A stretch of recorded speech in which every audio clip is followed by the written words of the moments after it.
This is about March 8, 2014, nearly 8 years ago from today. A Malaysian Airlines Flight MH370 was supposed to fly from the Malaysian capital Kuala Lumpur to the capital of China, Beijing. This flight had 2 pilots, 10 cabin crew, and 227 passengers, most of whom were from China.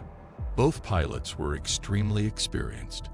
The 53-year-old captain, Zahari Ahmad Shah, had 33 years of flying experience. The co-pilot, 27-year-old Farik Abdul Hamid, was a junior pilot with 7 years of experience. Regarding the plane itself, it was an 11-year-old Boeing 777 with no known problems or past mechanical or electrical accidents. The main point to note here is that it was a completely normal flight between Malaysia and China, operating a routine 5 hours and 34 minutes journey from Malaysia to China and back. However, this day was not normal for this flight. It was far from normal. Although flight MH370 was only supposed to fly for 5 hours and 34 minutes, it was fueled for 7 hours and 41 minutes, more than 2 hours beyond its requirement. This is a common practice for airlines to accommodate for possible diversions due to bad weather or emergencies.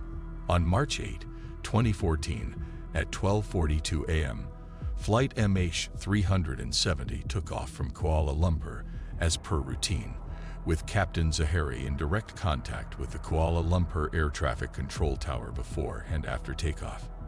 Shortly after takeoff, the aircraft headed towards the South China Sea, and 20 minutes later, at 19 a.m., the transponder in the aircraft sent its last GPS location to the Kuala Lumpur Air Traffic Control Tower. This is an automatic function of the transponder, which periodically sends its current location to nearby radars. Everything was going according to plan until then. 10 minutes later, at 1:19 a.m., when flight MH370 was leaving Malaysian air jurisdiction for Vietnamese airspace, the Kuala Lumpur Air Traffic Control Tower last contacted Captain Zahari with the words, "MAS-370, contact Ho Chi Minh, 120.9 good night." This meant that flight MH370 should now contact the control tower in Vietnam's Ho Chi Minh City. Captain Zahari heard this message and responded, "Good night, MAS-370." Neither the control tower nor possibly Captain Zahari knew that this good night message would be the last one received from MH370. By then, 37 minutes had passed since takeoff. Normally, a plane stays in contact with the air traffic control towers of major airports along its route until it reaches its destination. The same was expected here. But what was so far normal began to become abnormal. Yes. 3 minutes after their last communication, at 1:21 a.m., flight MH370 suddenly disappeared from radar. It was no longer visible to either Kuala Lumpur or Ho Chi Minh radars. Kuala Lumpur Tower thought this was normal, assuming MH370 had entered Vietnamese airspace and hence disappeared from their radar.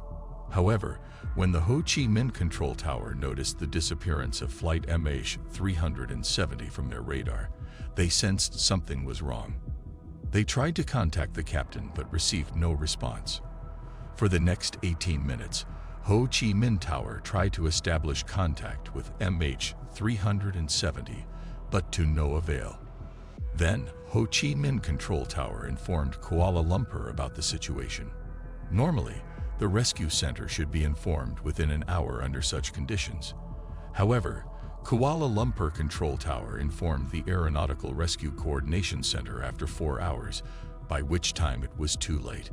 It was 6:15 a.m., the time when MH370 was supposed to land in Beijing. There was hope that the plane might land on time in Beijing, but no good news came from there. At 6:32 a.m., right where the plane disappeared, a search operation began, involving 34 ships and 28 aircraft from 7 countries, searching the Gulf of Thailand and the South China Sea border. Unfortunately, there was no trace of the plane there. By then, The world had learned of the disaster, with TV, news websites, and social media all reporting on it. During this time, investigation teams from several countries joined the search operation. The plane's sudden disappearance from all radars was unbelievable to everyone. And if it had crashed in that area of the sea, some debris should have been floating. The search operation continued for 4 days with no positive news, but on the 5th day, a startling revelation came. When flight MH370 disappeared from civilian radar at 1:21 a.m. on March 8, it remained visible on a Malaysian military radar for another hour. After that, the following happened. After disappearing from civilian radar, the plane began to turn right for a few minutes and then took a U-turn back towards Malaysia. After 31 minutes, the plane crossed the city of Penang and then turned towards the Malacca Strait. The last time it was detected by military radar was in the Indian Ocean at this point, at 2:22 a.m. After that, MH370 was not visible on either military or civilian radar. Everyone involved in the rescue operation and related to the plane was trying to solve the mystery of where the plane went, and more importantly, why it took a sharp U-turn in the opposite direction of Beijing.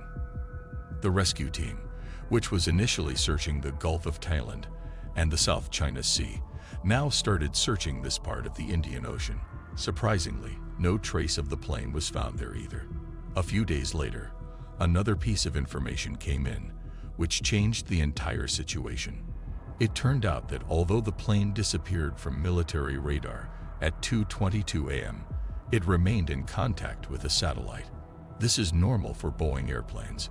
When their communication system fails for some reason, they try to contact satellites. The plane automatically tried to connect with the Inmarsat satellite located 35,000 kilometers away every hour. With the help of data saved on this satellite, experts performed complex calculations and finally deduced the next move of flight MH370. It was found that after disappearing from military radar, the Malaysian aircraft made another turn and flew over the Indian Ocean in the same direction for the next 5 hours.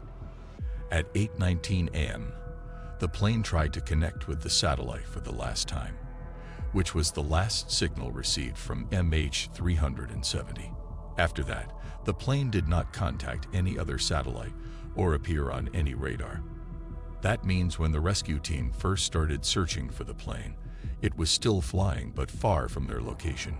Experts and the investigation team believe that 2,000 kilometers west of Australia, in this curved spot of the Indian Ocean, the plane's connection with the satellite was lost. It took the plane 8 hours to reach this curved spot from Kuala Lumpur, and the plane only had enough fuel for that duration.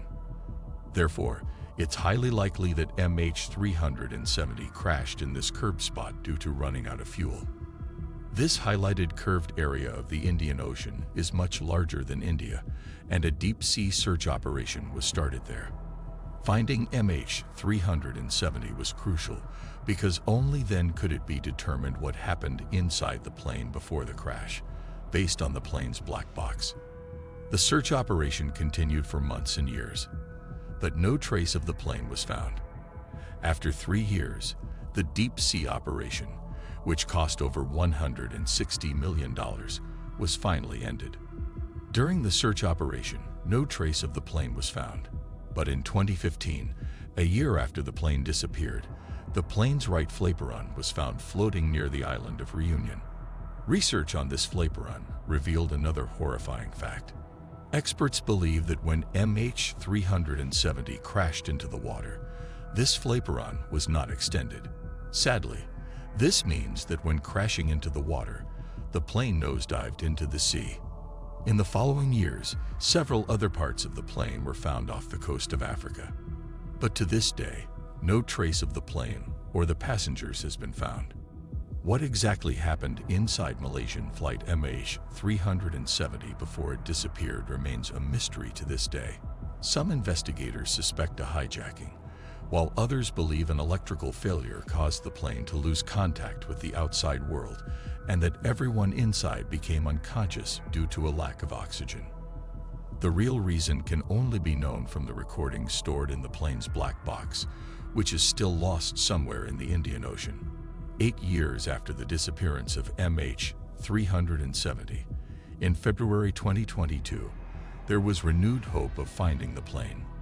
British retired aerospace engineer Richard Godfrey claimed that he had estimated the plane's actual location using weak signal propagation analysis. Surprisingly, the pinpoint location given by Richard is also in this curved area of the Indian Ocean. Richard believes that the missing Malaysian airline plane is still present 4,000 meters below the ocean at this exact spot. This depth is the same as where the Titanic ship was found after 74 years of efforts in 1985. Now, it remains to be seen how seriously Malaysian authorities take this claim by the retired aerospace engineer and whether a new search operation is launched at this location. Only time will tell.